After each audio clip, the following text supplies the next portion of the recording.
Right. Okay. I think that should be it. Are we happy? That's it. Perfect. Right. Okay. So, my name is Mark Buchanan. I'm an A&E consultant, as I've said before, but I think only half the people were here. And I have the pleasure over the last month to become the Royal College of Emergency Medicine Mental Health Committee Chair. And obviously, what I want to do is thank Catherine, who was absolutely amazing for the last 6 years. And if I'm half the person she is, then you're in good hands. I do tweet quite a lot of things that are mental health and drug and alcohol related. So my Twitter feed is at Dr. Mark Buchanan, and I can also be contacted on my email, which is markbuchanan@nhs.net, or actually my ARChem email, which I'll make sure I put in the chat because I can't remember it. What would be good is if anyone.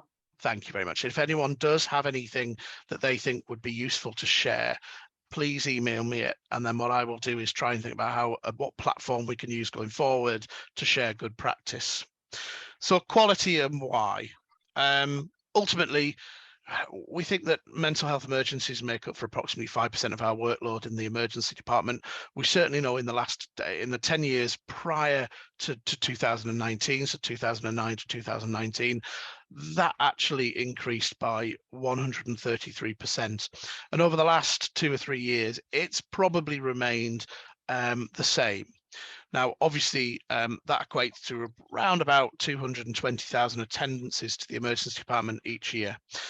There is a major coding issue with mental health practice, and certainly studies have shown that might be up to about 60%. We're missing 60% of patients who come in primarily with a mental health problem. What is striking, there's around about 5,250 suicides every year. And we have seen, or GPs have seen, or a medical professional has seen once at least in their last 3 months of life. So we are catching these patients and maybe missing them. And ultimately, that's quite distressing. If we talk about mental health itself, people with severe mental health problems will die up to 20 years earlier than the general public from that problem. Not sure why it wants to move forward, but it does. So ultimately, it's really important that we make sure we give good care. And isn't being an A&E doctor, an emergency physician, about dealing with the best and the most important 5% of emergency aspects of all specialities? And that really does include mental health emergencies. Now, obviously, one of the problems is that mental health often sidelined in favor of exciting emergency topics, such as trauma, such as sepsis. But that's wrong because of how common this is as a problem. So what is good? And for those too young, this is actually the Mr. Man, who is Mr. Good. We've talked about what actually good is, or what we feel from an organization point of view is good, that we have a mental health lead, and hopefully we have some of them in here as well as QIP leads. And it's all about making sure we have the right place, and that where we're actually caring for patients is the appropriate situation. And this has been discussed in the previous talk, so I'm going to just move on really from there. What we also need to think about is assessment and observation. And when I mean assessment, a lot of that is the triage, because we want to identify risk and the risk of going forward while that patient is in our department. There is no validated tool that tells me who is going to leave my department and end their life. It may well be that on the SAD score, on every scoring system that is out there that is not validated, a patient may be low risk, and that does not mean that they will not leave and end their life.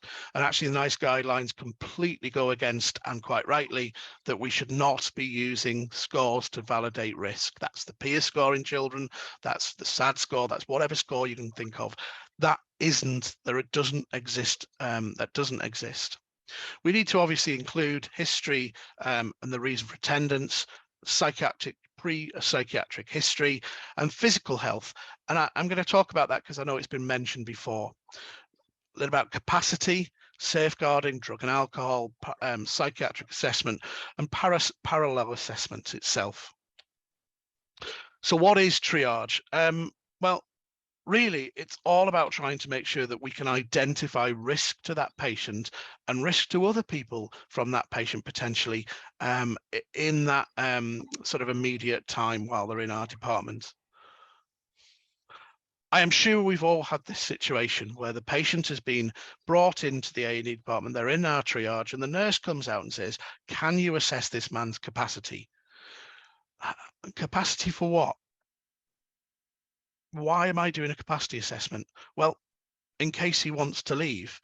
But that's not what capacity is, because capacity is time specific, and it's also decision specific. And at the moment, there is no decision. Now, certainly it may be worthwhile documenting that you may have concerns about this person's capacity. If they try and leave, therefore, if they try and leave, a capacity assessment is needed. Now, that's a bit clunky, but that's the law, and there isn't anything I can do about that. Certainly mentioned it, but it's nothing that I can do about that. So ultimately, it's identifying that risk. We're all familiar with this. Ultimately, the other thing I need to do at triage is make sure that this isn't a wolf in sheep's clothing.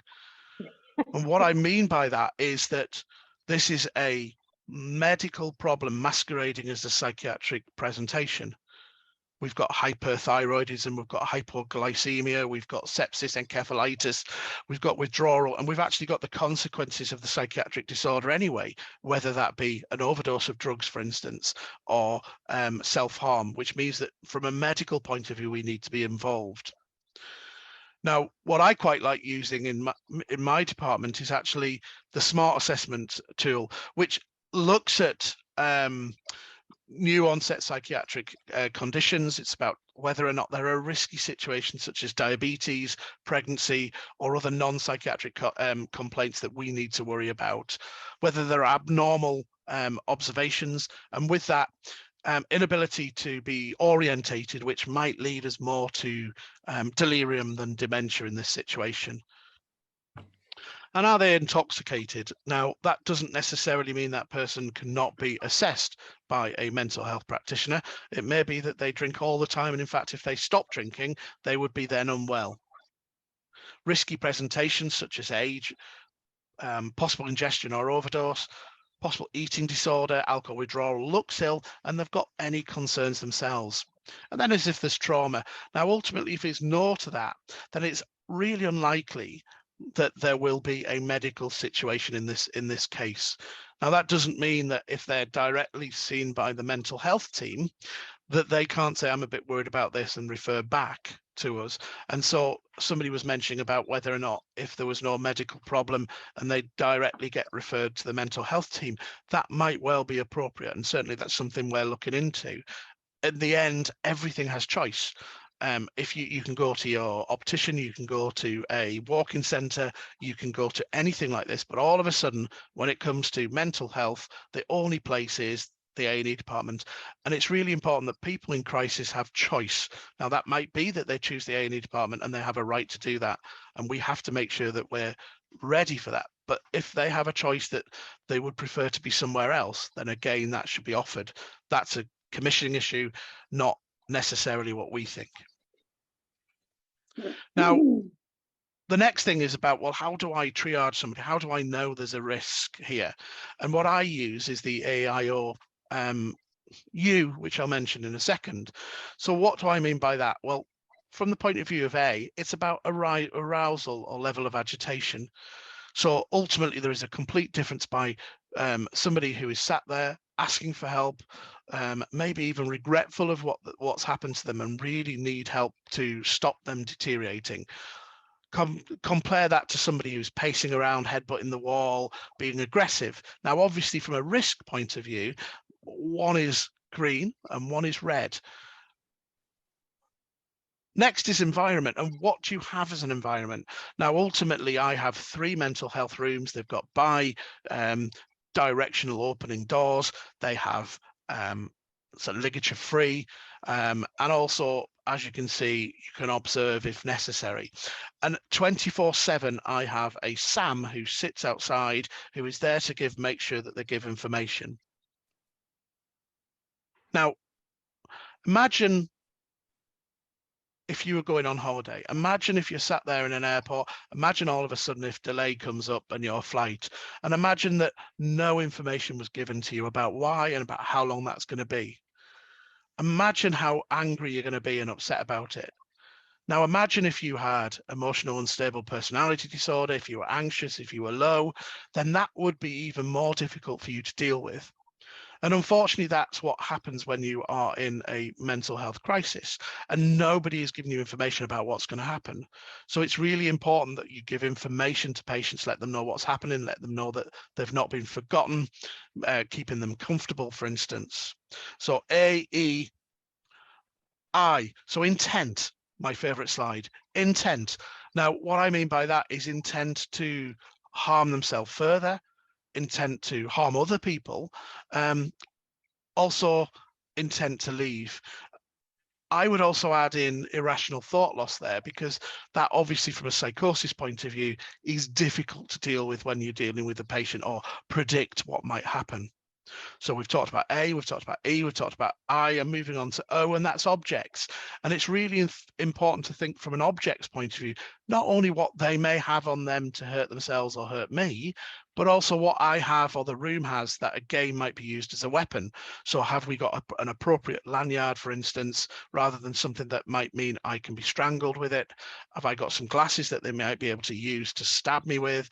And again, this is not because of the person being bad, it's because the person is actually really distressed. Is there a chair that they can pick up and hurl and hurt themselves with, for instance? Or a cup, for instance, that might be used as a weapon or smashed to be able to harm themselves. And this U is all about a unified approach, that we're not only thinking about A, E, I, O, we're also thinking about A, B, C as well. So it just kind of reminds us that we shouldn't forget that there's potential medical resuscitation here as well. So with that, you can then have a matrix or a risk assessment that kind of says, well, actually, I'm happy in most of the situations, but actually there is a red. And in which case, from that point of view, that's a high risk person. This doesn't tell me whether that person, one, is going to be sectioned, two, whether the person's going to need to be admitted or they can leave, or whether or not they're going to end their lives if they do. What this is about is the immediate risk of that patient while they're in your care. That is also fluid. It's not static, which I'll explain afterwards.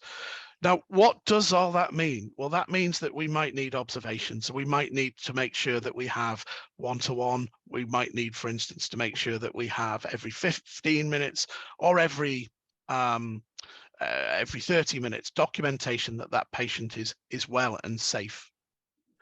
As mentioned, it is fluid.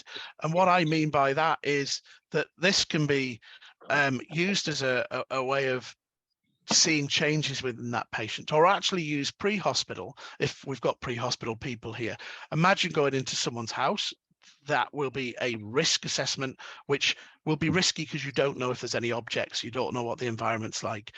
So you're going to do a risk assessment there. How are you going to take that patient from the house into the ambulance, from the ambulance into the hospital, from the hospital into the mental health room, from the mental health room into a ward, for instance, or actually back out into a mental health facility? So that's not a static risk assessment. That's something that will move forward.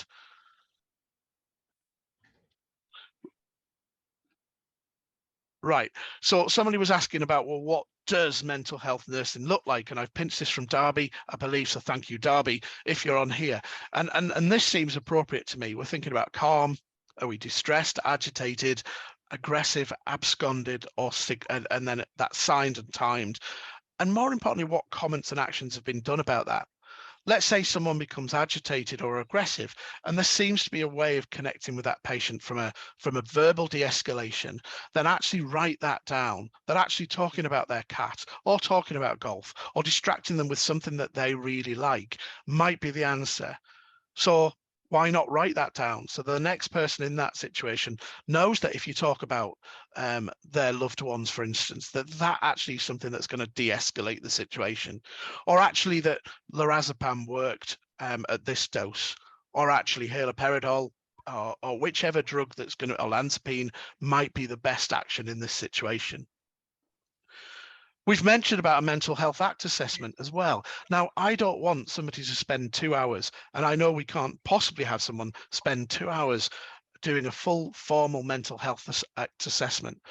But what we can do is have this very simple way of doing the ABC Smith: appearance, behavior, cognition, speech, mood, insight, intent, thoughts, and hallucinations. And that really is, while you're actually seeing that patient, it is not something that's going to take any more than 5 minutes. What that allows us to do is actually speak to our psychiatric friends, whether that be the liaison nurses, the psychiatrists, so they can actually identify how soon that patient needs to be seen, if indeed they're not being seen as side by side. If you imagine seeing a patient with abdominal pain and you go, well, it hurts when I press it, the surgical reg is probably going to laugh at us. So why is it that we can say that somebody is mad, sad, or bad and expect a response from our psychiatric colleagues? And ultimately, what we really need to do is keep that patient safe and as calm as possible. But sometimes what we might need to do is move forward from that. Not only that we try our hardest with verbal de-escalation, but it might be that there is minimal physical de-escalation that's needed, and then also having a plan to think about rapid tranquilization or even sedation if necessary. If you came to me and you broke your ankle, I would make sure I gave you pain relief. If you were in distress, why can't we think about using lorazepam, diazepam, or whatever to help with that distress? What next? Well, we are not psychiatrists. I don't want us to be psychiatrists. I'm the lead for the mental health committee. I do not think I'm a psychiatrist. I am not the surgeon who's going to be doing the appendectomy. I am not the doctor who's going to do the formal sort of psychosocial assessment. But what our role is in the hospital is to make sure that we give compassion, that we make sure that we humanize that patient, that we don't stigmatize, and we fight stigma. And I think that's really, really important. Capacity I've mentioned, and capacity is very much time specific and point specific, and that's not my fault, that's the law. So ultimately we need to think about impairment of the mind. Now, I would say somebody who is distressed by definition has an impairment of their mind, certainly from the point of view of anxiety, or if they have harmed themselves, as we're talking about self-harm here, then by definition that's not normal. That's a state of mind, and in which case we need to assess and make sure they can communicate, they can understand, and they can retain. And the reason I've put evaluate or weigh up as the last one is because that's the one that usually the person cannot do. And I've certainly had discussions nationally with people who have got specialists in capacity, whether that be whether that be psychiatrists or whether that be sort of judges and mental health specialists, from a legal setting, is that if somebody is that distressed, how are they going to be able to make a decision that will mean that they will deteriorate from a health point of view, whether that because they end their life or take another overdose? And I think sometimes that people let patients go because it's easier than perhaps the distress that's happening in the department at the moment. Now, the law unfortunately doesn't help us. If anyone wants to watch the parliamentary TV that was on, I visited yesterday the House of Commons because there was a joint committee on the Mental Health Act and its implications, the amendments and implications to the Emergency Department. Now, unfortunately, the current Mental Health Act doesn't really help us. And guess what? There's very little change that's going to happen going forward. But at least I've tried to identify that there are massive gaps in the Mental Health Act. But we need to do what we need to do to keep that person safe. And I've always said, I need to know that I can go to bed at night and sleep well and not worry about a patient. And I also need to make sure that I think that it's probably more scary to be in front of the coroner, which I've done several times, than being in front of a judge. Remember, at the end of the day, no lawyer could say that that person has capacity because they probably weren't there at the time you were doing the capacity assessment. The other thing is, what do you think you would want if your relative or loved one was trying to end their life because they were so distressed, so anxious, so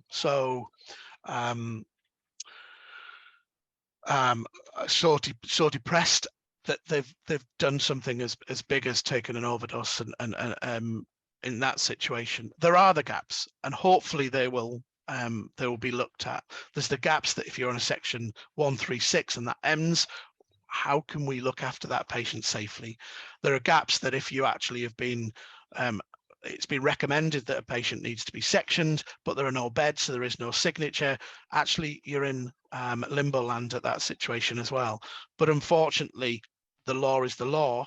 And what I would say is that the law is occasionally an ass, and it's about what we need to do as people who actually care to look after our patients.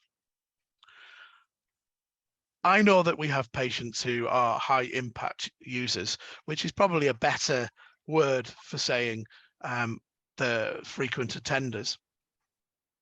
And we are, if we show compassion, if we look after people, if we don't show stigma, then actually what happens is that you can help break that cycle with compassion. And if you start making comments such as, well, if you really want to end your life, or if you want to do it, just don't do it, then actually what happens is that means that next time they're actually going to do something more severe and more dangerous, and that cycle of harm just continues, and that sort of perceived negative treatment, punitive, stigmatizing care that sometimes we all hear, and we should be challenging that. Do people actually want to end their lives? Well, one of my friends has asked, has interviewed the 8 people who have survived after jumping off the Golden Gate Bridge, and each one of them has said that when they let go, they knew they'd made the wrong decision. And only one of them has gone on to harm themselves subsequently. There are lots of groups out there that might help from the point of view of giving them support. QIP for children, we've got Quell for adults, and you may have your own sort of crisis cafes which are coming up at the moment. Hub of Hope's excellent because that wherever you are, you put your postcode in and it gives you local areas for help, and that may well be from if you have a problem with alcohol, if you have a problem with depression or anxiety. It will give you directions to your local support. One thing I would like to suggest people look at is stayingsafe.net.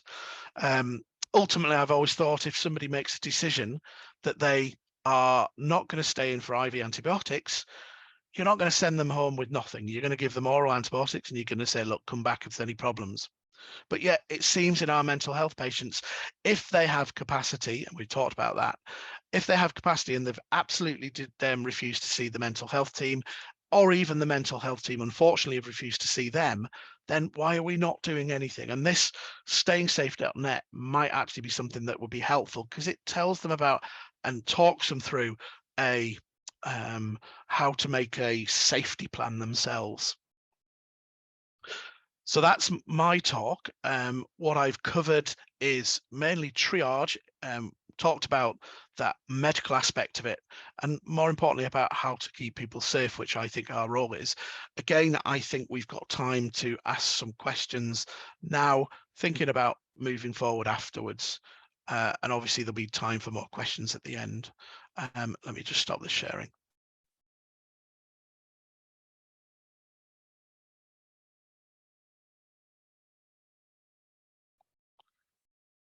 Any questions about my talk at all?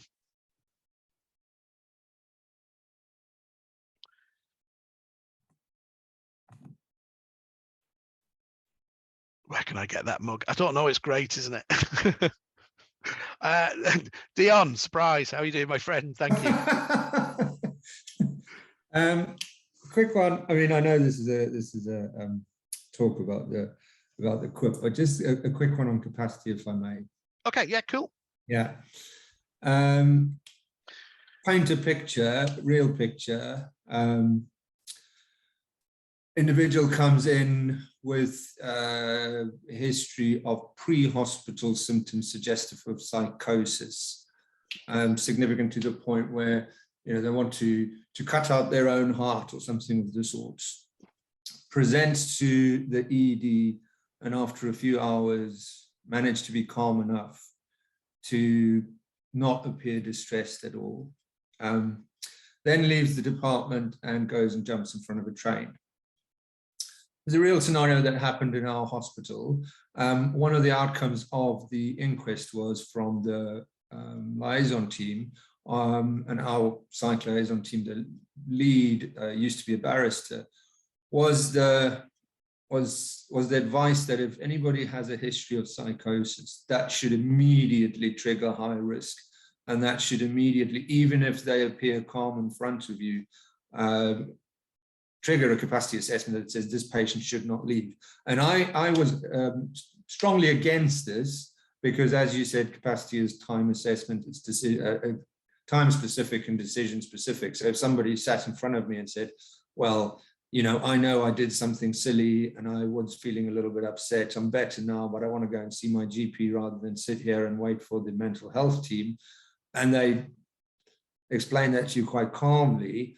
As I said, the response from our mental health team was that people with psychosis and schizophrenia are infamously capable of fooling us, and as ED clinicians, we don't have the time or the skill set to go and really in-depth explore their possible psychosis, which they might be hiding. So I wonder what your thought was and others' thoughts were on that, because on the back of that, we have introduced sort of an approach of saying, well, if there's psychosis, pre-hospital mention or anything that was part of that event, even if they appear calm in front of you, you need to think really long and hard about ticking the low risk, have capacity box. And I know what the law says, but what's your feeling? As somebody who also said, I'd rather sleep at night or not appear in front of a coroner. What do you think about that? I mean, in that situation, if somebody was, when they were that so a sleeping lion is still a lion. Somebody who was wanting to cut out their heart is high risk. Whether or not they then appear calm in front of you, then I would certainly refer that patient to the mental health team. I would not want anyone to make that decision of discharging the person. It's then very difficult from the point of view of if the liaison say that that patient's safe to go home. Now, yes, you might challenge it, just as you would challenge somebody who you think had absolute classic appendicitis and you've referred, and a surgeon's very gung-ho, you probably would challenge that as well. So I don't think there's any reason for that. It may well be that you then want to have a word with a psychiatrist and say, look, I'm just a little bit worried about this decision that one of your teams made. And it may well be that, we're not psychiatrists. It might be the right decision. We might not know that person. They might have notes on that person that say, look, this is a very common presentation. They have never done anything about it. It's always been when they're at the maximum. We're going to see them at home with the home treatment team. But to me, that is a high risk patient. But again, high risk on our triage does not necessarily mean that person won't be admitted, 2 sectioned, and they may well be discharged. It's about the risk that we're taking as an A&E department, really. So the time specific aspect of the capacity assessment, and that's what what you said is that is what I advise my team, that even if they are, appearing calm in front of you at the time, then challenge the psych liaison team if they say, well, he's fine now, he's saying he wants to go home and have a sleep. So there's a bit of fluidity and flexibility and open for interpretation, because the time aspect, sort of, if you strictly follow that, then you'll say, well, at the moment he's calm. So my question there is, there's about 65% of A&E departments have 24/7 psych liaison cover as part of Core 24, and they are eventually trying to go up to 100%, but that's going to take some time. Now, the other side of it is we should be pushing side by side. So actually, that patient should be seen jointly by psych liaison rather than that patient waiting in our A&E department for several hours before we see them, and then and then another 8 hours to see the mental health team. So side by side should get rid of that issue. Okay, but would you say he's got capacity or not? Sorry to put you on the spot, but I would find it very difficult to say that he had capacity. And I think from a risk point of view, what's going to come into the new Mental Capacity Act is actually what we call 4B. And 4B says that you are able to say someone doesn't have capacity if there's risk to life, or something vital is necessary. And the wording for that is deterioration in their health, really. And you could say that, look, somebody who's just said they're going to cut their heart out, other than if they're a surgeon because they won't have a heart, will be really risky. So I would kind of fudge it because I want to sleep at night. And I don't think any lawyer would then have me in court for deprivation of liberty. Yeah, okay. Any other questions about that? So please, if a mental health patient. Okay, so this is all about, so mental health patient presents with a paracetamol overdose and then absconds, and what should we do? This is all difficult, and I think it all depends on first of all the risk. And what I mean by that is, if this person only takes a strip of paracetamol, and you know that they've only taken a strip of paracetamol. So let me talk about the slipper assessment. The slipper assessment is quite useful from the point of view of, first of all, it's about suicidality and suicidal thoughts at the time. Then lethality of what you've done, so that's SL. Then there's intent. And what I'm talking about is intent now. Protective factors and adverse factors. So if you talk about intent now, there are lots of people who have come for help because they've been extremely distressed and then taken some paracetamol and then got extremely concerned and worried. So they've come in for help. But actually when they come in and they're saying, I cannot believe I've done this. Why have I done this? It's stupid because, and they're not stupid, they're just in distress. I can't believe how agitated I was, and I want to live. And actually, that risk currently is obviously reduced. Let's say they've got lots of protective factors. Let's say that person who's absconded has got family with them. That's a bit different. Again, if they've just taken a few tablets, that's a bit different than if I know that that person still got suicidal ideas, doesn't want to live, and has taken 20, 30. At that point, ultimately, what I would do in that is make sure that you follow your absconded patient protocol. I always think it's important to make sure that you email the GP or send a letter to the GP, because this person probably has tried to get help previously and probably been turned away previously by all services that they've tried to have before they've taken that overdose. And so imagine if you're in that situation, you ring the GP up the next day, that GP will go, oh my God, so pleased that you've rang. Come down, we'll get you seen straight away. And that in itself will be positive for them. So it is really difficult, and I would do everything I can. And if you've got that much concerns, that's the police, and involve the police in that situation. Interesting if we could endorse Apex like other research courses. Yeah, I mean, we certainly have recommended it in the mental health toolkit, and it's something that we want to spread around the country and the world. Any other questions before? Obviously, anything that comes up after this, we'll be able to talk about and ask questions at the end in the question session. Oh, Ryan. Thanks, Mark. That was a great presentation. Mark, just with regards to that example that you've just given us there, it's obviously an absolute minefield, everything that's being discussed today. It's very subjective. Yeah. But the example that you've just given seems to be somebody that doesn't seem to have any signs of cognitive impairment, has an awareness of what they've done, and they seem to be low risk with no future intent. So just going back to a previous question about the advantage of an early capacity assessment at triage, if that kind of stuff was discussed at triage, and it was established that I think this patient has the capacity to make any medical decision given the fact they have no cognitive impairment, which would bring this into question, This is the reason I bring this up is because this has been a bone of contention at our hospital with one of our registrars looking to try and arrange capacity assessments alongside our triage nurse. But there was very much a duality of for and against doing something like that, just in case we get any blowback from people who've established to say they've got capacity and then they leave and it turns out they didn't. But there's clearly an example there that you've given of somebody that I would probably argue doesn't show any signs of cognitive impairment at the time, and Okay, therefore shouldn't have capacity brought into question. So certainly speaking to the legal professions, speaking to psychiatrists, and I hold this thought as well. I don't think somebody has the capacity to end their life in crisis. And by definition, somebody who's taken an overdose or self-harmed, by definition, has an impairment of their mind. And that is a belief that a lot of people have.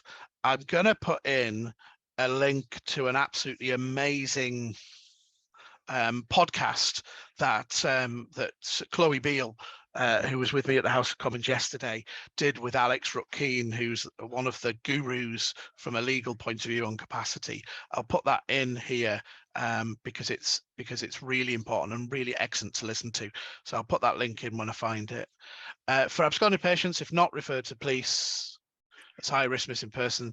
And that's really important as well. So thank you. So also think about whether that you make sure you speak to the liaison team, because they may know that person and they may know their community team if they've got a psychiatric history in the past. So I would also make sure I speak to the liaison psychiatry team as well. Sometimes in them situations that aren't as risky, and I think that that's difficult to know what that means, they sometimes send them out a letter for an appointment. So